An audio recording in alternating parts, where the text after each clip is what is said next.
There's only two fights on this main card that I actually felt were truly competitive, and this was one of them, right? So we got Alejandra Lara facing off against Watanabe, or yeah, there we go, something like. Yep.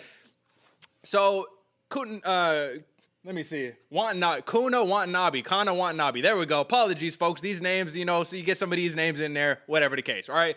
First off, I was very high on her going into this fight. I knew that she was a black belt judoka. I know that she was very high level in terms of the grappling. But what I saw this Friday night, right? You got to switch everything's up, right? Fridays instead of Saturdays. What I saw was not what I expected. And I saw a very big disadvantage in terms of the stylistic matchup. And it reminded me of like watching old school UFC, like UFC 1, where you legitimately have a real deal striker who will take your head off versus someone who basically only knows how to wrestle, knows how to do judo throws and whatnot. Like you said, Alejandra Lara, man, she should not hang her head from this loss because give one or two extra strikes, like actually landing clean, I think she would have knocked out. You know what I mean? Watanabe. What do you think, man? Alejandra Lara, she took maybe a Kevin Holland approach to the fight where she was just trying to knock her opponent's head off and then ended up getting out grappled, especially in the third round. But overall, do you see both of these prospects? We can break down the fight, but in terms of these prospects, do you see them going up to the higher levels of MMA? Because in all honesty, I could see both of them in the UFC.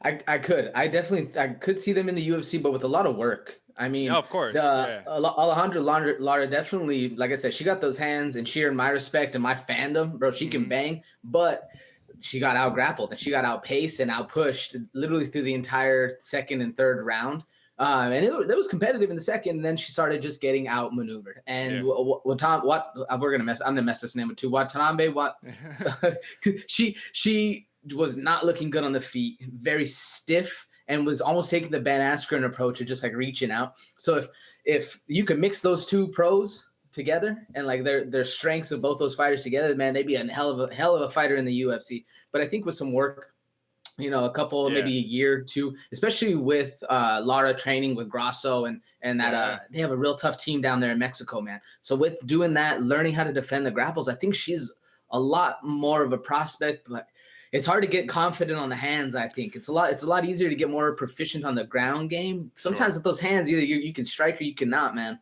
I'll tell you what, man, if you could dictate where the fight's going to go, you control the fight and you got the upper hand anytime, but you got to be able to close the distance without getting your head knocked off your shoulders. And Watanabe, I'll tell you what, man, she got a chin. She's resilient. You could tell that she was not going to lose that fight because she was like, she probably said something in her like, I'm not going to lose this fight, dude. I'm going to get you to the ground and I'm going to win. And she's undefeated, right? She's 10-0-1 in her career now in MMA. This was her first fight in America, so we have to take that into account because there's the jitters, you know what I mean? That's the same thing for our boy Manel Kopp, right? He fights for the first time in the U.S. and then, he loses because he can't let his hands go, right? It says the mat was too slippery, which we need to return to that. Just really quick aside, right? We got a little bit of hate, on our YouTube talking about how Manel Kopp, the shoes might have made a difference. People talking about, whoa, he's fought, you know what I mean, without shoes before. You guys don't know what you're talking about. Do your homework. Well, guess what? He came out and said, he was like, dude, my feet were slippery. I couldn't get my strikes off. I'm just saying, folks, I get it, but there's a difference between when you in there and when you just watching, right? I mean, real recognize real. But nonetheless, that's neither here nor there. So I think for Watanabe, man, at this point, they're kind of saying that she more or less should be fighting for a championship next. And I wonder how many of these fighters can parlay this Bellator experience and even going to another promotion. What do you think really quickly? Do you think that Bellator being the number 2 behind UFC, do you still think of it as a trampoline to go to other promotions, right? What are the odds that somebody says, I want to leave Bellator and I want to go to one instead? Why did Mighty Mouse, well, like when I say this, why did Mighty Mouse, who was fighting this Wednesday on TNT, one championship, why did that trade happen UFC and one and not UFC and Bellator? Is it a UFC and Bellator competing? So they're like, no, we don't want to give you one of our best. You know what I mean? Is it like, what could it possibly be that had that allure to let the Eddie Alvarez's and the Mighty Mouses go over to one championship instead of Bellator, where we see Anthony Rumble Johnson and Yoel Romero right now? That's interesting. I definitely think there's definitely some shady business going on between the UFC and how like the trades go and the cuts go and just kind of how player disbursement, I guess, would work if you're any other sport. Because it's weird. And the weirdest part to me is you don't see Bellator going to one. Like, or I guess it just might not be as publicized, and that's why we don't see it as much. But yeah, I don't really know where it goes. I personally, like I said, this is total just guessing and bullshit thrown out there. But I could see Dana White not be like, nah, y'all can't go there. You can't fight at that Bellator.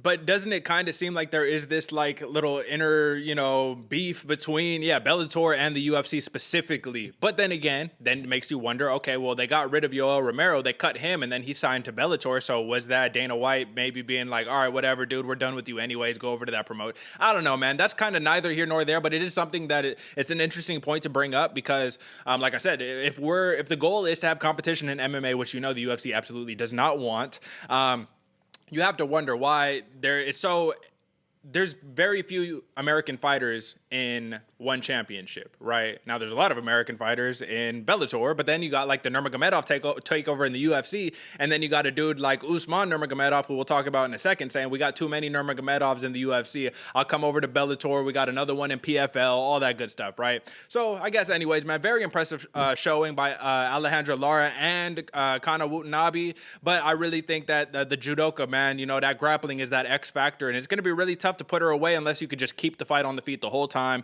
And oftentimes, what do we see? Fighters getting too overzealous with their hands that they put themselves into grappling range with Watanabe, and she puts them to the ground, man. So I will have to say that was one of the two upsets that took place on this entire Bellator card, man. So when I say that this was chalky, when I say that, the favorite was basically winning damn near all the fights, yeah, that's basically what the case was. But I will also have to just mention, there were 8 finishes and 4 decisions on this fight. Now, this Watanabe win was a split decision victory, which I don't believe was deserved. I believed it should have been unanimous decision. And I think there should have been a split decision on the main card, and that should have went to the Neiman Gracie versus Jason Jackson fight. I think that one would have been a little more appropriate, but we'll talk about that in just a couple fights.